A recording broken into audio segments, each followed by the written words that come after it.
Assalamualaikum warahmatullahi wabarakatuh. Innal hamdalillah nahmaduhu wa nasta'inuhu wa nastaghfiruh wa na'udzu billahi min shururi anfusina wa min sayyiati a'malina may yahdihillahu fala mudhillalah wa may yudlil fala hadiyalah. Asyhadu an la ilaha illallah wa asyhadu anna Muhammadan abduhu wa rasuluh. Allahumma salli wa sallim wa barik ala hadzal nabiyil karim Muhammadin sallallahu alaihi wasallam wa ala alihi wa ashabihi wa man tabi'ahum bi ihsanin ila yaumil qiyamah. Amma ba'd.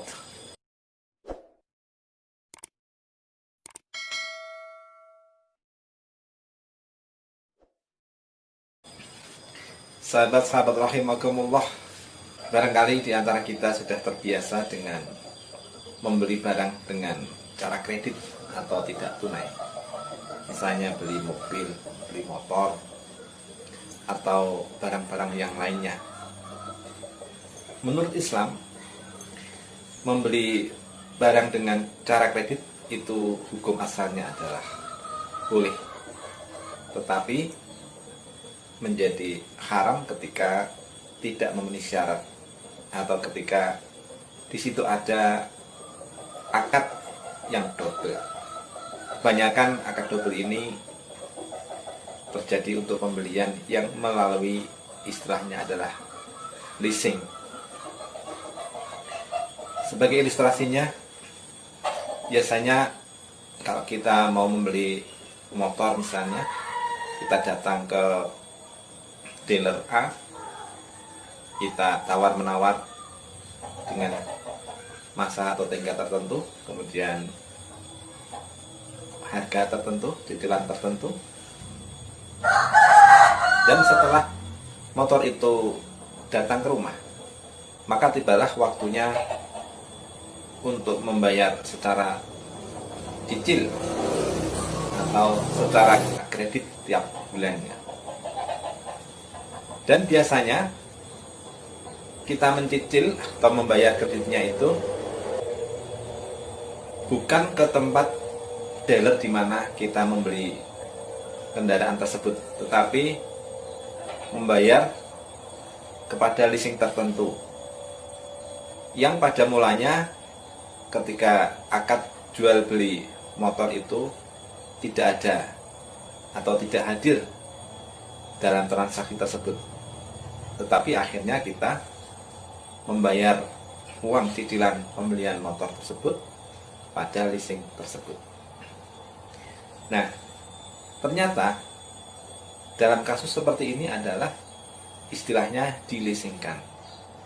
Jadi motor kita itu dibayarkan secara tunai oleh pihak leasing kepada dealer, dan hutang kita kepada dealer itu dialihkan kepada leasing tersebut. Nah, inilah jual beli kredit yang tidak sesuai dengan syariat Islam. Bagaimana agar kredit yang kita lakukan itu sesuai dengan syariat Islam? Sebetulnya secara mudah bahwa akad dalam jual beli menurut Islam itu yang penting adalah bahwa hanya ada satu akad, satu macam akad saja, tidak ada akad ganda. Kalau kita akadnya dengan toko A, ya sampai akhir dengan toko A. Akadnya pembelian kredit, ya kredit. Bukan akad pertama dengan tunai, kemudian karena tidak mampu, kemudian dialihkan dengan kredit. Bukan. Jadi kalau awalnya kredit, ya kredit. Kalau tunai, ya tunai. Di masyarakat desa itu sering, ya, zaman dulu terutama, itu ada istilah mendring atau barang baru gitu ya, yaitu masyarakat membeli alat-alat rumah tangga dengan cara kredit. Jadi si penjual itu mengedarkan barangnya dari rumah ke rumah, kemudian dibeli secara kredit, dan penjual ini akan datang secara periodik, biasanya sesuai dengan pasarannya. Misalnya pasaran pagi, maka penjual ini akan datang dan masyarakat yang mengkredit itu akan membayar. Nah, ini sah secara Islam karena akadnya jelas kepada orang tersebut dan pembayarannya juga kepada orang tersebut. Kita kembali ke kredit kendaraan yang tadi. Jadi secara mudah sebetulnya kredit itu agar sesuai dengan syariat Islam, yaitu bahwa pemilik barang yang kita membeli kepadanya, maka kepadanya pula kita seharusnya kita membayarkan angsurannya. Jadi kalau ingin dibuat mudah leasing ya, boleh saja sebetulnya. Jadi urutannya, kita datang kepada leasing tertentu, kita menyampaikan bahwa kita ingin membeli kendaraan, maka pihak leasing itulah yang akan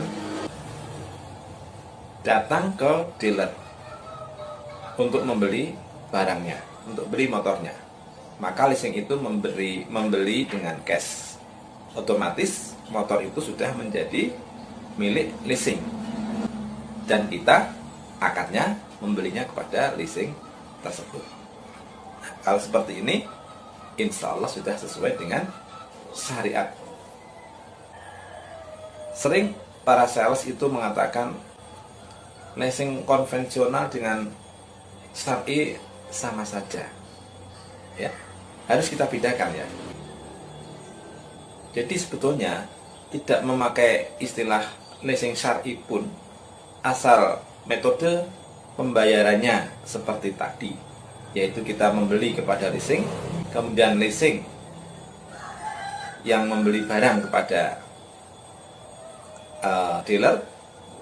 Jadi kendaraan itu sudah menjadi milik leasing dan kita membelinya kepada leasing, kita mengangsur sampai lunas juga kepada leasing. Jadi dalam hal ini tidak ada perjanjian apapun antara kita dengan dealer, kecuali mungkin kita ketika ingin melihat unitnya hanya melihat saja, dan situ tidak terjadi transaksi.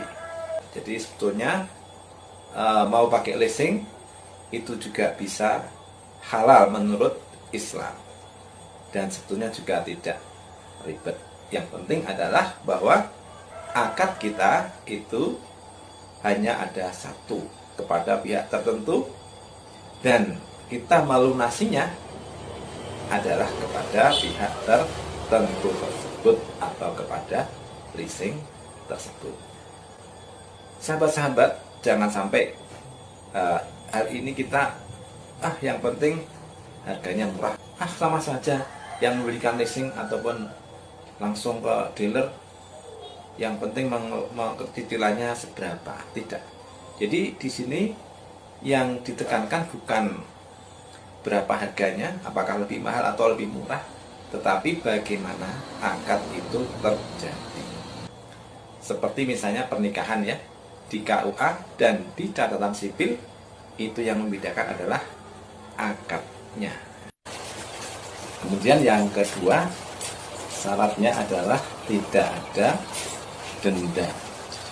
Jadi kalau ada keterlambatan 1 bulan, 2 bulan, 3 bulan, maka tidak boleh ada denda. Ini yang menjadi syarat bahwa kredit itu sah secara hukum Islam. Jadi yang pertama, akadnya hanya ada satu, dan yang kedua tidak ada denda. Kalau terjadi hal yang demikian, maka harus dimusyawarahkan, dicari jalan yang terbaik.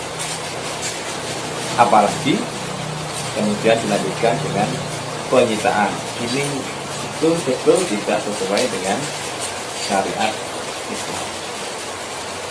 Demikian sahabat-sahababat semuanya, semoga bermanfaat. Subhanakallahumma wa bihamdika asyhadu an la ilaha illa anta astaghfiruka wa atubu ilaik. Assalamualaikum warahmatullahi wabarakatuh.